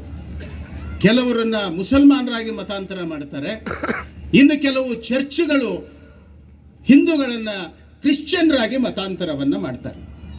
ನಿಮಗೆ ಶಿಕ್ಷಣ ಕೊಡ್ತೀವಿ, ನಿಮಗೆ ಆರೋಗ್ಯ ಕೊಡ್ತೀವಿ, ಉದ್ಯೋಗ ಕೊಡ್ತೀವಿ ಅಂತ ಹೇಳಿ ಮತಾಂತರ ಮಾಡ್ತಾರೆ. ಆವಾಗ ಹಿಂದೂಗಳ ಸಂಖ್ಯೆ ಇಲ್ಲಿ ಕಡಿಮೆ ಆಗತ್ತೆ. ಹೀಗಾಗಿ ಮತಾಂತರದ ಜಿಹಾದು ಇದು ಸಹಿತ ನಮ್ಮ ಮಧ್ಯದಲ್ಲಿಯೇ ನಡೆದಿರ್ತಕ್ಕಂಥದ್ದು. ಇದ್ರ ಬಗ್ಗೆ ನಾವು ಎಚ್ಚರದಿಂದ ಇರಬೇಕು. ಮತಾಂತರ ಅಂತ ಹೇಳಿದಾಗ ಇಲ್ಲಿಗೆ ಮುಗಿತಾ ಜಿಹಾದು ಅಂತ ಹೇಳಿದ್ರೆ ಜಿಹಾದು ಮುಗಿಲಿಲ್ಲ. ಜನಸಂಖ್ಯಾ ಸ್ಫೋಟದ ಜಿಹಾದು. ಭಾರತಕ್ಕೆ ಸ್ವಾತಂತ್ರ್ಯ ಬಂದ ನಂತರ ಹಿಂದೂಗಳ ಸಂಖ್ಯೆ 90% ಇದ್ದಿದ್ದು 80% ಆಗಿದೆ. ಮುಸಲ್ಮಾನರ ಸಂಖ್ಯೆ 8% ಇದ್ದಿದ್ದು 18% ಆಗಿದೆ. ಅದೇ ಬಾಂಗ್ಲಾದೇಶ ಮತ್ತು ಪಾಕಿಸ್ತಾನ ಅಲ್ಲಿ ಹೋದರೆ ಅದು 2-3%ಗೆ ಇಳಿದಿದೆ ಅಂತ ಹೇಳಿದ್ರೆ ಕಾರಣ ಏನು ಅಂತ ಹೇಳಿದ್ರೆ ನಮ್ಮ ಜನಸಂಖ್ಯೆ ಎಲ್ಲಿಗೆ ಹೋಗ್ತಾ ಇದೆ. ನನಗೊಬ್ಬರು ಹಿರಿಯರು ಭೇಟಿಯಾಗಿದ್ರು. ಒಂದು ಕೇರಳ ಮುಸ್ಲಿಮರ ಮನೆಗೆ ಹೋದಾಗ ಅಲ್ಲಿ ಮಕ್ಕಳೇ ಎಷ್ಟು ಅಂದರೆ 19 ಜನ ಅವನಿಗೆ. ದೆಹಲಿಯಲ್ಲಿ ಒಂದು ಮನೆಗೆ ಹೋದಾಗ ಮಕ್ಕಳು ಎಷ್ಟು ಅಂದರೆ 21. ನಾವೆಲ್ಲಿದ್ದೀವಿ ಅಂತ ಹೇಳಿದ್ರೆ ನಾವು ನಮಗಿಬ್ಬರು ಅಂತ ಹೇಳಿ ಅಷ್ಟಕ್ಕೆ. ಅನೇಕ ಫ್ಯಾಮಿಲಿ ಫೋಟೋ ಅಂತ ಹೇಳಿದ್ರೆ ಈಗ ಒಂದು 50 ವರ್ಷದ ಹಿಂದೆ ಬಹಳ ಜನ ಇರ್ತಿದ್ರು. ಬರ್ತಾ ಬರ್ತಾ ಅದು ಎಲ್ಲಿಗೆ ಬಂತು ಅಂದ್ರೆ ಅಪ್ಪ ಅವ್ವ 2 ಮಕ್ಕಳು. ಈಗ ಅದು ಎಲ್ಲಿಗೆ ಬಂದಿದೆ ಸಿಟಿಗಳಲ್ಲಿ ಅಂತ ಹೇಳಿದ್ರೆ ಅಪ್ಪ ಅವ್ವ, ಒಂದು ಮಗ, ಇನ್ನೊಂದು ನಾಯಿ. ಇದನ್ನ ಫೋಟೋ ತೆಗೆದು ಅಲ್ಲಲ್ಲಿ ಕಳಿಸ್ತಾರೆ. ಇದು ನಮ್ಮ ನಾಯಿ, ಅದು ನಮ್ಮ ಮನೆಯ ಸದಸ್ಯ. ಬರುವಂತಹ ದಿನಗಳಲ್ಲಿ ಅಪ್ಪ ಅವ್ವ ನಾಯಿ ಮಾತ್ರ ಉಳಿಯುತ್ತೆ. ಹೀಗಾಗಿ ಈ ಜನಸಂಖ್ಯಾ ಜಿಹಾದ್ ಅನ್ನತಕ್ಕಂಥದ್ದು ಭಾರತದಲ್ಲಿ ಬಾಬಾ ಸಾಹೇಬ್ ಅಂಬೇಡ್ಕರ್ರು ಬರೆದು ಕೊಟ್ಟಿರತಕ್ಕಂತಹ ಸಂವಿಧಾನ ಇದು ಎಲ್ಲಿವರೆಗೆ ಜಾರಿಗೆ ಇರುತ್ತೆ ಅಂತ ಹೇಳಿದ್ರೆ, ಹಿಂದೂ ಬಹುಸಂಖ್ಯಾತ ಇರುವವರೆಗೆ. ಅಸ್ಸಾಮಿನ ಭಾಗ, ಮಣಿಪುರದ ಭಾಗ ಎಲ್ಲಿ ಹಿಂದೂ ಸಂಖ್ಯೆ ಬಿದ್ದು ಹೋಗಿದೆಯೋ ಅಂತಹ ತಾಲೂಕು, ಅಂತಹ ಜಿಲ್ಲೆಗಳಲ್ಲಿ ಈ ಸಂವಿಧಾನ ಇವತ್ತು ನಡೀತಾ ಇಲ್ಲ. ಸಂವಿಧಾನದ ಬಗ್ಗೆ ಪೂಜೆ, ಸಂವಿಧಾನದ ಬಗ್ಗೆ ಚರ್ಚೆ, ಸಂವಿಧಾನದ ಅನುಷ್ಠಾನ ಈ ದೇಶದಲ್ಲಿ ಯಾಕೆ ನಡೀತಾ ಇದೆ ಅಂದ್ರೆ, ಹಿಂದೂಗಳು ನಾವು ಬಹುಸಂಖ್ಯಾತರಿದ್ದೀವಿ. ಹೀಗಾಗಿ ನಾವು ಮಾಡಬೇಕಾದಂಥ ಈ ಜಿಹಾದದಲ್ಲ ಜನಸಂಖ್ಯಾ ಅನ್ನುವಂಥದ್ದು. ನಮ್ಮ ಜನಸಂಖ್ಯೆಯನ್ನ ನಾವು 3 ಮಕ್ಕಳನ್ನ ನಾವು ಹೆರಬಹುದಾ? ನನಗೆ 3 ಮಕ್ಕಳು ಬೇಕು ಅಂತ ಕೇಳ್ತಕ್ಕಂಥವ್ರು ಎಷ್ಟು ಜನ? ಈ ರೀತಿ ಹಿಂದೂ ಸಮಾಜದ ಮೇಲೆ ಆಗ್ತಾ ಇರತಕ್ಕಂತಹ ಜಿಹಾದಿ ಆಕ್ರಮಣ ಮುಗೀತಾ ಅಂತ ಹೇಳಿದ್ರೆ ಮುಗಿಲಿಲ್ಲ. ಮತ್ತೊಂದು ಆಕ್ರಮಣ ಜಿಹಾದದ್ದಿದೆ. ಅದು ಯಾವುದು ಅಂತ ಹೇಳಿದ್ರೆ ಘುಸ್ಪೇಟಿ. ಬಾಂಗ್ಲಾದೇಶದಿಂದ ನಮ್ಮ ದೇಶದಲ್ಲಿ ನುಸುಳಿ ಬಂದಂಥವರು ಇವತ್ತಿಗೂ ಬರ್ತಾ ಇದ್ದಾರೆ. ಕೆಲವೊಮ್ಮೆ ಅಲ್ಲಿ ಬಾರ್ಡರ್ ಮೂಲಕ, ಯಾವುದೋ ಏಜೆನ್ಸಿ ಮೂಲಕ ಭಾರತದ ಒಳಗೆ ಬಂದಿದ್ದಾರೆ. ಅವರಿಗೆ ಆಧಾರ್ ಕಾರ್ಡ್ ಸಿಕ್ಕಿದೆ, ಅವರಿಗೆ ರೇಷನ್ ಕಾರ್ಡ್ ಸಿಕ್ಕಿದೆ, ವೋಟರ್ ID ಸಿಕ್ಕಿದೆ. ಕೆಲವು ಜನ MP ಗಳು MLA ಗಳು ಆಯ್ಕೆ ಮಾಡಬೇಕಾದ್ರೆ ಇವ್ರದ್ದು ಪ್ರಮುಖವಾದಂತಹ ಪಾತ್ರ ಬಾಂಗ್ಲಾ ವಲಸಿಗರು. ಎಲ್ಲೆಲ್ಲಿ ದೊಡ್ಡದು ಬಿಲ್ಡಿಂಗ್ ನಡೆದಿದೆಯೋ ಅಲ್ಲಿ ಬಿಹಾರದವ್ರು ನಾವು ಅಂತೇಳಿ ಯಾರ್ಯಾರು ಬಂದಿದ್ದಾರೋ ಅವರೆಲ್ಲ ಬಾಂಗ್ಲಾ ವಲಸಿಗರು. ನಿಮ್ಗೆ ಹುಬ್ಬಳ್ಳಿಗೆ ಬಂದರೂ ಸಿಗುತ್ತೆ, ವಿಜಾಪುರಕ್ಕೂ ಸಿಗುತ್ತೆ, ಕಲಬುರಗಿಯಲ್ಲಿ ಸಿಗುತ್ತೆ, ಬೆಂಗಳೂರಿನಲ್ಲಿ ಸಿಗ್ತಾರೆ. ಈಗ SIR ಅಂತ ಹೇಳಿ ನಡೆದಿದೆ, ಹುಡುಕ್ತಾ ಇದ್ದಾರೆ ಬಾಂಗ್ಲಾ ವಲಸಿಗರು. ಎಷ್ಟು ಜನ ಬಂದಿದ್ದಾರೆ ಭಾರತದಲ್ಲಿ ಅಂತ ಹೇಳಿದ್ರೆ 6 ಕೋಟಿ ಜನ ಬಂದಿದ್ದಾರೆ. ಅಂದ್ರೆ ಘುಸ್ಪೇಟಿ ಜಿಹಾದ್ ಅಂತೇಳಿ ನಾವು ಇದಕ್ಕೆ ಹೇಳ್ತೀವಿ. ಜಿಹಾದ್ ಅನ್ನುವಂಥದ್ದು ಇಲ್ಲಿಗೆ ಮುಗೀತಾ? ಇಲ್ಲ, ಜಿಹಾದ್ ಮುಗುದಿಲ್ಲ. ಅದು ಯಾವುದು ಅಂತ ಹೇಳಿದ್ರೆ ಲ್ಯಾಂಡ್ ಜಿಹಾದ್. ವಕ್ಫ್ ಮಂಡಳಿ ಹೆಸರಿನಿಂದ ಅನೇಕ ರೈತರು ತಮ್ಮ ಭೂಮಿಯನ್ನ ಕಳ್ಕೊಂಡ್ರು. ಸ್ವಾತಂತ್ರ್ಯ ಸಿಕ್ಕಾಗ 50,000 ಎಕರೆ ಇದ್ದಂತಹ ಭೂಪ್ರದೇಶ ವಕ್ಫ್ ಭೂಮಿ ಈಗ ಅದು 40 ಲಕ್ಷ ಎಕರೆ ವಕ್ಫ್ ಭೂಮಿ ಆಗಿದೆ. ಯಾರು ಅದಕ್ಕೆ ಅಷ್ಟು ಭೂಮಿಯನ್ನ ಕೊಟ್ಟರು? ಹಾಗೇನೆ ಹೋಗೋದು ಯಾರದೋ ದೇವಸ್ಥಾನದ ಭೂಮಿ, ಸರ್ಕಾರದ ಭೂಮಿ, ಇದನ್ನು ವಕ್ಫ್ ಭೂಮಿ ಅಂತೇಳಿ ತಗೊಂಡ್ರು. ಕ್ರಿಶ್ಚಿಯನ್ ಚರ್ಚ್ಗಳು ಬ್ರಿಟಿಷ್ ಸರ್ಕಾರ ಇದ್ದಾಗ 99 ವರ್ಷ ಲೀಸ್ ತಗೊಂಡಿದ್ರು. ಅವರೊಂದಿಷ್ಟು ಭೂಮಿಯನ್ನ ಹಿಡ್ಕೊಂಡು ಕೂತರು. ಇವತ್ತಲ್ಲಿ ಹಾಸ್ಪಿಟಲ್, ಶಾಲೆಯನ್ನು ಅವರು ನಡೆಸ್ತಾ ಇದ್ದಾರೆ. ಹೀಗೆ ಈ ಜಿಹಾದ್ ಅನ್ನುವಂಥದ್ದು ಲ್ಯಾಂಡ್ ಜಿಹಾದು ಇದು ಸಹಿತ ನಮ್ಮ ಮಧ್ಯದಲ್ಲಿ ಇದೆ. ಇದ್ರ ಬಗ್ಗೆ ನಾವು ಎಚ್ಚರಿಕೆಯಿಂದ ಇರಬೇಕು. ಜಿಹಾದ್ ಅನ್ನುವಂಥದ್ದು ಇಲ್ಲಿಗೆ ಮುಗೀತಾ ಅಂತ ಹೇಳಿದ್ರೆ ಮುಗಿಲಿಲ್ಲ. ಅದು ಎಲ್ಲಿಗೆ ಬರ್ತಾ ಇದೆ ಅಂತ ಹೇಳಿದ್ರೆ ಡ್ರಗ್ ಜಿಹಾದು. ಡ್ರಗ್ ಜಿಹಾದು ಹಳ್ಳಿ ಒಳಗಿರ್ತಕ್ಕಂಥವ್ರಿಗೂ ಮಾದಕ ವ್ಯಸನಗಳು. ಕಾಲೇಜ್ನಲ್ಲಿ ಇರ್ತಕ್ಕಂತಹ ನಮ್ಮ ಮಕ್ಕಳು ಡ್ರಗ್ಗಿನ ದಾಸರು ಆಗಿಲ್ಲ ಅಂತ ಹೇಳುವ ಸ್ಥಿತಿಯೊಳಗೆ ನಾವು ಇಲ್ಲ. ಮಂಗಳೂರು, ಬೆಂಗಳೂರಲ್ಲಿ ಪ್ರಮುಖವಾಗಿ ಕಾಣ್ತಾ ಇರತಕ್ಕಂಥದ್ದು ಮೆಡಿಕಲ್ ಕಾಲೇಜಿನ, ಎಂಜಿನಿಯರಿಂಗ್ ಕಾಲೇಜಿನ ಹಾಸ್ಟೆಲ್ಗಳಲ್ಲಿ ಡ್ರಗ್ ಅಡಿಕ್ಟ್ಗಳ ಸಂಖ್ಯೆ ಹೆಚ್ಚಾಗ್ತಾ ಇದೆ. ಗ್ರಾಮೀಣ ಪ್ರದೇಶದಲ್ಲಿ ಕುಡಿಯುವ ಚಟ ಹೆಚ್ಚಾಗ್ತಾ ಇದೆ. ಇದು ಹೊರಗಿನಿಂದ ವ್ಯವಸ್ಥಿತವಾಗಿ ಈ ದೇಶದ ಸಂಸ್ಕೃತಿ, ಈ ದೇಶದ ಒಟ್ಟು ಸ್ಥಿತಿಯನ್ನ ಹಾಳು ಮಾಡಲಿಕ್ಕೆ ಇದು ಡ್ರಗ್ ಜಿಹಾದ್ ಅನ್ನತಕ್ಕಂಥದ್ದು ನಮ್ಮ ಮಧ್ಯದಲ್ಲಿ ಇದೆ. ಜಿಹಾದ್ ಅನ್ನುವಂಥದ್ದು ಇಲ್ಲಿಗೆ ಮುಗೀತಾ ಅಂತ ಹೇಳಿದ್ರೆ ಮುಗಿಲಿಲ್ಲ. ಮತ್ತೊಂದು ಜಿಹಾದ್ ಹೇಳ್ತೀನಿ, ಅದು ಯಾವುದು ಅಂತ ಹೇಳಿದ್ರೆ ಪೋರ್ನ್ ಜಿಹಾದ್. ಇವತ್ತು ಎಲ್ಲರ ಕೈಯಲ್ಲಿ ಮೊಬೈಲ್ ಫೋನ್ ಇದೆ, ಸಾಫ್ಟ್ವೇರ್ ಎಲ್ಲರಿಗೂ ಸಾಫ್ಟ್. ನಾವ್ಯಾವುದು ಫೋನ್ ನಾವು ಉಪಯೋಗ ಮಾಡ್ತೀವಿ, ಮೊಬೈಲು, ಇಂಟರ್ನೆಟ್ ಕನೆಕ್ಷನ್ ಇದೆ. ಯಾವುದು ಬೇಕು ಅದು ಬರುತ್ತೆ, ಯಾವುದು ಬೇಡ ಅದನ್ನು ಬರುತ್ತೆ. ಅಶ್ಲೀಲವಾದ ವಿಡಿಯೋಗಳನ್ನು ತೋರಿಸಿ ಇವತ್ತಿನ ನಮ್ಮ ಯುವ ಪೀಳಿಗೆ ಹಾಳು ಮಾಡಲಿಕ್ಕೆ ಏನೇನು ಬೇಕೋ ಅಂತಹ ಅನೇಕ ಸೈಟ್ಗಳು ನಮ್ಮ ಮೊಬೈಲ್ನಲ್ಲಿ ಬರುತ್ತಲ್ಲ, ಇದಕ್ಕೆ ನಾವು ಪೋರ್ನ್ ಜಿಹಾದ್ ಅಂತ ಹೇಳ್ತೀವಿ. ಹೀಗಾಗಿ ಈ ಜಿಹಾದ್ ಇಲ್ಲಿಗೆ ಮುಗೀತಾ ಅಂತ ಹೇಳಿದ್ರೆ ಈ ಜಿಹಾದ್ ಇಲ್ಲಿಗೆ ಮುಗಿಲಿಲ್ಲ. ಅದು ಎಲ್ಲಿಗೆ ಬರ್ತಾ ಇದೆ ಅಂತ ಹೇಳಿದ್ರೆ ಶಿಕ್ಷಣದ ಜಿಹಾದ್. ಶಿಕ್ಷಣದಲ್ಲಿ ನಮ್ಮ ಶಾಲೆಯಲ್ಲಿ ಯಾವ ದೇವರನ್ನ ಪೂಜೆ ಮಾಡಬೇಕು, ಯಾವುದನ್ನ ಮಾಡಬಾರ್ದು. ಸರಸ್ವತಿ ಅಂತ ಹೇಳಿದ್ರೆ ವಿದ್ಯಾದೇವತೆ, ಗಣಪತಿ ಅಂತ ಹೇಳಿದ್ರೆ ವಿದ್ಯೆ ಕೊಡುವವನು ಅಂತ ನಾವು ಹೇಳ್ತೀವಿ. ಇವತ್ತು ಸರ್ಕಾರಿ ಶಾಲೆಗೆ ಹೋದ್ರೆ ಇಲ್ಲೆಲ್ಲ ಅದನ್ನೆಲ್ಲ ಮಾಡಬಾರ್ದು. ನಾವು ಚಿಕ್ಕಂದಿರಿದ್ದಾಗ ನಮಗೆಲ್ಲ 2ನೇ ತರಗತಿ 3ನೇ ತರಗತಿಗೆ ಕಥಾರೂಪ ಇತಿಹಾಸ ಅಂತ ಹೇಳಿ ನಮಗೆ ಮಹಾಭಾರತ ರಾಮಾಯಣದ ಪುಸ್ತಕಗಳನ್ನು ಕೊಡ್ತಾ ಇದ್ರು ಸರ್ಕಾರಿ ಶಾಲೆಯಲ್ಲಿ. ಈಗ ಅದನ್ನು ಹೇಳಿಬಿಟ್ರೆ ಅದು ಕಮ್ಯುನಲ್ಲು, ಕೋಮುವಾದ ಅಂತ ಹೇಳಿಬಿಟ್ಟು ಈ ರೀತಿ ಸಂಸ್ಥೆಗಳಲ್ಲಿ, ಶಾಲೆಗಳಲ್ಲಿ ಕೇವಲ ಓದಬೇಕಷ್ಟೇನೆ, ನೀವು ಯಾವುದೇ ಧರ್ಮ, ನೀತಿ ಇದನ್ನೆಲ್ಲ ಹೇಳುವಂಗಿಲ್ಲ. ಇದಕ್ಕೆ ನಾವು ಹೇಳ್ತೀವಿ ಇದು ಶಿಕ್ಷಣದ ಜಿಹಾದ್. ಶಿಕ್ಷಣದ ಜಿಹಾದು ಇಲ್ಲಿಗೆ ಮುಗೀತಾ? ಅಲ್ಲಿಗೆ ಮುಗಿಲಿಲ್ಲ.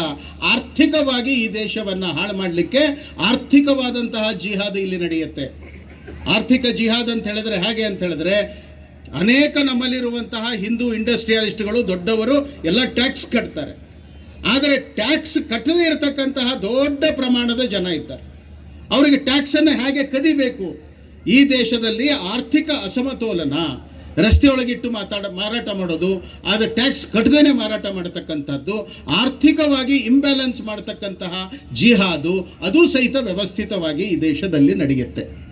ಹೀಗಾಗಿ ಈ ಜಿಹಾದುಗಳು ಇಲ್ಲಿಗೆ ಮುಗೀತಾ ಅಂದ್ರೆ ಕೊನೆದು ಇನ್ನೂ ಒಂದು ಹೇಳ್ತೀನಿ. ಅದು ಯಾವುದು ಅಂತ ಹೇಳಿದ್ರೆ ಕಾನೂನು ಅನ್ನತಕ್ಕಂತಹ ಜಿಹಾದ್. ನಮ್ಮ ಶಾಸನ ಸಭೆಗಳು, ಲೋಕಸಭೆ, ವಿಧಾನಸಭೆ ಯಾವ ಕಾನೂನನ್ನು ದೇಶದ ಹಿತದೃಷ್ಟಿಯಿಂದ ತಗೋಬೇಕು ಅದನ್ನು ನಾವು ತಗೊಳ್ತಾ ಇಲ್ಲ. ಬೆಂಗಳೂರಲ್ಲಿ ಸರ್ಕಾರಿ ಜಾಗದಲ್ಲಿ ಯಾರೋ ಅಲ್ಲಿ ಬಂದು ಗುಡಿಸ್ಲು ಹಾಕೊಂಡಿದ್ರು ಅಂಥೇಳಿ ಅದನ್ನೆಲ್ಲ ಸ್ವಚ್ಛ ಮಾಡಿದರು. ಆದರೆ ಕೇರಳದ ಚೀಫ್ ಮಿನಿಸ್ಟ್ರು ಅದಕ್ಕೆ ಹೇಳಿದರು, ಬೇರೆ ಯಾರೋ ನಾಯಕರು ಹೇಳಿದರು ಅಂಥೇಳಿ ಕರ್ನಾಟಕದ ಸರ್ಕಾರ ಅಲ್ಲಿ ಇರ್ತಕ್ಕಂತಹ ಕೆಲವು ಮುಸಲ್ಮಾನರು ಯಾರು ಕೇರಳದವರಿದ್ರೋ ಅವರಿಗೆ ಸರ್ಕಾರದ ಫ್ಲ್ಯಾಟ್ಗಳನ್ನು ಅವರಿಗೆ ಕೊಡ್ತಾ ಇದ್ದಾರೆ. ಇದರ ಅರ್ಥ ಏನು ಅಂತ ಹೇಳಿದ್ರೆ, ಇಲ್ಲಿನೂ ಜಿಹಾದ್ ನಡೆಯುತ್ತೆ ಸರ್ಕಾರದ ಕಾನೂನುಗಳಲ್ಲಿ. ಯಾರಿಗೆ ವಿಶೇಷ ಸವಲತ್ತುಗಳನ್ನು ಕೊಡಬೇಕು? ಹಿಂದೆ ನಮ್ಮ ದೇಶದ ಒಬ್ಬರು ಪ್ರಧಾನಮಂತ್ರಿ ಇದ್ರು. ಈ ದೇಶದ ಎಲ್ಲ ಸಂಪನ್ಮೂಲಗಳು ಅದನ್ನು ಅನುಭವಿಸ್ತಕ್ಕಂತಹ ಮೊದಲ ಹಕ್ಕು ಯಾರಿಗೆ ಅಂತ ಹೇಳಿದ್ರೆ ಮುಸಲ್ಮಾನರಿಗೆ. ಈ ರೀತಿ ನಾವು ವೋಟ್ ಬ್ಯಾಂಕ್ ಮಾಡಿ ಈ ದೇಶದಲ್ಲಿ ಭಯೋತ್ಪಾದನೆಯನ್ನು ತುಂಬಿಸ್ತಕ್ಕಂತಹ, ಪಾಕಿಸ್ತಾನ ಪ್ರಚೋದಿತ ಅನೇಕ ವ್ಯವಸ್ಥೆಗಳನ್ನು ಭಾರತದ ಒಳಗಡೆಯನ್ನು ತರ್ತಾ ಇದ್ದೀವಿ. ಇದು ಎಷ್ಟು ಸರಿ? ಇದರ ಬಗ್ಗೆ ನಾವೇ ಎದ್ದು ನಿಲ್ಲಬೇಕು, ಹಿಂದೂಗಳೇ ಎದ್ದು ನಿಲ್ಲಬೇಕು. ಹೀಗಾಗಿ ಹಿಂದೂ ಸಮ್ಮೇಳನ ಅಂತ ಹೇಳಿದ್ರೆ ಆಂತರಿಕವಾಗಿ ನಾವು ಶುದ್ಧ ಆಗಬೇಕು. ಹೊರಗಿನಿಂದ ಬರತಕ್ಕಂತಹ ಜಿಹಾದಿ ಆಕ್ರಮಣಗಳನ್ನು ಸಮರ್ಥವಾಗಿ ತಡಿಬೇಕು. ಇದನ್ನು ಮಾಡದೇ ಇದ್ದರೆ ಹಿಂದೂ ಸಮಾಜ ಎಲ್ಲಿಗೆ ಹೋಗುತ್ತೆ? ಬರುವಂತಹ 50 ವರ್ಷಗಳಲ್ಲಿ ಹಿಂದೂಗಳ ಸಂಖ್ಯೆ ಕಡಿಮೆ ಆದರೆ ಗತಿ ಏನು? ಅನೇಕರು ಅದಕ್ಕೆ ಲೆಕ್ಕ ಹಾಕ್ತಾ ಇದ್ದಾರೆ, ಭಾರತವನ್ನು ಇಸ್ಲಾಮಯವಾಗಿ 2047 ಹೊತ್ತಿಗೆ ಮಾಡೋಣ ಅಂತ. ನಾವು ಯೋಚನೆ ಮಾಡ್ತಾ ಇಲ್ಲ ಹಿಂದೂಗಳಾಗಿ ಹಿಂದೂ ಸಮಾಜ ಯಾವ ಕಡೆ ಹೋಗ್ತಾ ಇದೆ. ಹಾಗಾಗಿ ನಮ್ಮ ದೇಶ ಇವತ್ತಿಗೂ ಸಹಿತ ಶಕ್ತಿಶಾಲಿಯಾದಂತಹ ದೇಶ, ಇವತ್ತಿಗೂ ಸಹಿತ ನಮ್ಮ ದೇಶದ ಯುವಕರ ಬುದ್ಧಿ ಇವತ್ತಿಗೂ ಸಹಿತ ಪ್ರಬಲವಾಗಿ ಇರತಕ್ಕಂಥದ್ದು. ಜಗತ್ತಿನ ಬೇರೆ ಬೇರೆ ದೇಶಗಳಿಗೆ ಹೋದರೆ ಸಂಶೋಧನೆಯನ್ನು ಮಾಡತಕ್ಕಂಥವ್ರು ಈ ದೇಶದವರೇ, ಒಳ್ಳೆಯ ವೈದ್ಯರು ಈ ದೇಶದವರೇ. ಹಾಗೆಯೇ ಈ ದೇಶದಲ್ಲಿ ತಯಾರಾಗ್ತಕ್ಕಂಥ ಅನೇಕ ಸಂಗತಿಗಳು ರಫ್ತಾಗತ್ತೆ. ಭಾರತದ ಆಯುರ್ವೇದ, ಭಾರತದ ಯೋಗ, ಅದನ್ನು ಜಗತ್ತು ಇವತ್ತು ಸ್ವೀಕಾರ ಮಾಡಿದೆ. ಆದರೆ ಇವತ್ತು ಜಗತ್ತು ಭಾರತದ ಕಡೆಗೆ ನೋಡ್ತಾ ಇದೆ. ಯಾಕೆ ಅಂತ ಹೇಳಿದ್ರೆ ಈ ದೇಶ ಜಗತ್ತಿಗೆ ಒಳ್ಳೆಯದನ್ನು ಮಾಡುತ್ತೆ. ಹಿಂದೆ ಒಂದು ಕಾಲಕ್ಕೂ ಜಗತ್ತಿಗೆ ಬಟ್ಟೆ ಹಾಕ್ಕೊಳ್ಳೋದನ್ನ ಕಲಿಸಿದ್ದು ಭಾರತ. ಈಗ ಜಗತ್ತು ಭಾರತದ ಕಡೆಗೆ ನೋಡ್ತಾ ಇದೆ, ನಾವು ಮಾತ್ರ ನಿಶ್ಚಿಂತರಾಗಿ ಮಲ್ಕೊಂಡಿದ್ದೀವಿ. ಹಿಂದೂ ಜಾಗೃತ ಆದರೆ ಮಾತ್ರ ದೇಶ ಜಾಗೃತ ಆಗತ್ತೆ. ಹಿಂದೂ ಸಮಾಜ ಸಶಕ್ತ ಆದರೆ ಮಾತ್ರ ಭಾರತಕ್ಕೆ ಶಕ್ತಿ ಬರುತ್ತೆ. ಭಾರತಕ್ಕೆ ಶಕ್ತಿ ಬಂದರೆ ಜಗತ್ತು ಶಾಂತವಾಗಿ ಆಗತ್ತೆ. ಜಗತ್ತು ಭಾರತದ ಕಡೆಗೆ ನೋಡ್ತಾ ಇದೆ. ಭಾರತದ ಕಡೆಗೆ ನೋಡಬೇಕಾದ್ರೆ ಅದೆಲ್ಲದಕ್ಕೂ ಸಹಿತ ಉತ್ತರವನ್ನು ಕೊಡಬೇಕಾಗಿದ್ದ್ಯಾರು ಅಂದರೆ ಭಾರತವೇ. ಕಾರಣ ಏನು ಅಂತ ಹೇಳಿದ್ರೆ, ನಾವು ಎಷ್ಟೆಷ್ಟು ಶಕ್ತಿಶಾಲಿ ಆಗ್ತೀವೋ ಆವಾಗ ಜಗತ್ತನ್ನು ಶಾಂತ ಮಾಡತಕ್ಕಂತಹ ಸ್ವಭಾವ ಅದು ನಮ್ಮ ಹತ್ರ ಮಾತ್ರ ಇರೋದು. ಒಂದು ವೇಳೆ ನಾವು ಸೂಪರ್ ಪವರ್ ಆದ್ವಿ ಅಂತ ಹೇಳಿದ್ರೆ, ನಮ್ಮ ಮನಸ್ಸಿನೊಳಗೆ ಇಲ್ಲಿದ್ದವರ ಯಾರ ಮನಸ್ಸಿನೊಳಗೂ ಸಹಿತ ಪಾಕಿಸ್ತಾನದ ಮೇಲೆ ಯುದ್ಧ ಮಾಡಬೇಕು ಅಂತ ಬರಂಗಿಲ್ಲ. ಯಾರು ನಾವು ಸೂಪರ್ ಪವರ್ ಆದ್ವಿ ಅಂತ ಹೇಳಿದ್ರೆ ಚೈನಾದ ಮೇಲೆ ಯುದ್ಧ ಮಾಡಬೇಕು ಅಂತ ಬರಂಗಿಲ್ಲ. ಅದೇ ಚೈನಾ ಸೂಪರ್ ಪವರ್ ಆಯಿತು, ಪಾಕಿಸ್ತಾನ ಸೂಪರ್ ಪವರ್ ಆಯಿತು ಅಂತ ಹೇಳಿದ್ರೆ ಅವರು ಮೊಟ್ಟ ಮೊದಲಿಗೆ ದಾಳಿ ಮಾಡೋದು ಎಲ್ಲಿ, ಯಾರ ಮೇಲೆ ಅಂದರೆ ಭಾರತದ ಮೇಲೆ. ಭಾರತ ಸೂಪರ್ ಪವರ್ ಆದರೆ ಜಗತ್ತು ಶಾಂತವಾಗಿ ಆಗತ್ತೆ. ಇಲ್ಲ ಅಂತ ಹೇಳಿದ್ರೆ ಬಾಂಗ್ಲಾದೇಶಗಳಲ್ಲಿ ಅಲ್ಲಿ ಹಿಂದೂಗಳನ್ನು ನಿತ್ಯ ಹಾಡು ಹಗಲೇ ಸುಟ್ಟು ಹಾಕ್ತಾ ಇದ್ದಾರೆ. ತಿಂಗಳಲ್ಲಿ 8 ಜನ ಹಿಂದೂ ತರುಣರನ್ನ ಸುಟ್ಟಾಕೋದು, ಕೊಲ್ಲುವುದು, ಕಚ್ಚಿ ಒಗೆಯತಕ್ಕಂಥದ್ದು ಇದು ಬಾಂಗ್ಲಾದಲ್ಲಿ ಇವತ್ತಿನ ಹಿಂದೂಗಳ ಪರಿಸ್ಥಿತಿ. ಹಾಗಾಗಿ ನಾವು ಎಷ್ಟೆಷ್ಟು ಸಮರ್ಥರಾಗ್ತೀವೋ ಅಷ್ಟಷ್ಟು ಆ ದೇಶಗಳು ಭಾರತಕ್ಕೆ ನತಮಸ್ತಕ ಆಗತ್ತೆ. ಭಾರತ ಇವತ್ತು ಸೂಪರ್ ಪವರ್ ಆಗ್ತಾ ಇದೆ. ಅನೇಕ ಕ್ಷೇತ್ರಗಳಲ್ಲಿ ಭಾರತ ಜಗತ್ತಿಗೆ ಮಾರ್ಗದರ್ಶನವನ್ನು ಮಾಡತಕ್ಕಂತಹ ಸ್ಥಿತಿಗೆ ಭಾರತ ಇವತ್ತು ಬಂದು ತಲುಪಿದೆ. ಹಾಗಾಗಿ ಭಾರತದ ಚಿಂತನೆಯೂ ಸಹಿತ ವಿಶ್ವ ಕಲ್ಯಾಣದ ಚಿಂತನೆ. ಅದಕ್ಕೆ ನಾವು ಹೇಳ್ತೀವಿ, ಅಯಂ ನಿಜಃ ಪರೋವೇತಿ ಗಣನಾ ಲಘುಚೇತಸಾಂ ಉದಾರ ಚರಿತಾನಂತೂ ವಸುಧೈವ ಕುಟುಂಬಕಂ. ಇಡೀ ಜಗತ್ತು ನನ್ನ ಮನೆ, ಇದು ಯೋಚನೆ ಮಾಡತಕ್ಕಂತಹ ರಕ್ತ ನಮ್ದು. ಕೃಣವಂತೋ ವಿಶ್ವಮಾರ್ಯಂ, ವಿಶ್ವದಲ್ಲಿ ಇರುವವರನ್ನೆಲ್ಲರನ್ನೂ ಶ್ರೇಷ್ಠರನ್ನಾಗಿ ಮಾಡೋಣ, ಅಂಥ ರಕ್ತ ನಮ್ದು. ನಿತ್ಯ ಪೂಜೆ ಮಾಡುವಾಗ ನಾವು ಹೇಳುವಂತಹದ್ದೇನು ಅಂದರೆ ಲೋಕ ಸಮಸ್ತ ಸುಖಿನೋ ಭವಂತು, ಲೋಕದಲ್ಲಿರುವವ ಎಲ್ಲರೂ ಸುಖವಾಗಿರಬೇಕು, ಈ ರೀತಿ ಯೋಚನೆ ಮಾಡತಕ್ಕಂತಹ ಧರ್ಮ ನಮ್ದು. ಆದರೆ ಅಧಃಪತನಕ್ಕೆ ಹೋಗುತ್ತಾ ಇರತಕ್ಕಂತಹ ಹಿಂದೂ ಸಮಾಜ ಸಶಕ್ತವಾಗಿ ಮೇಲೇಳಬೇಕಾಗಿದೆ.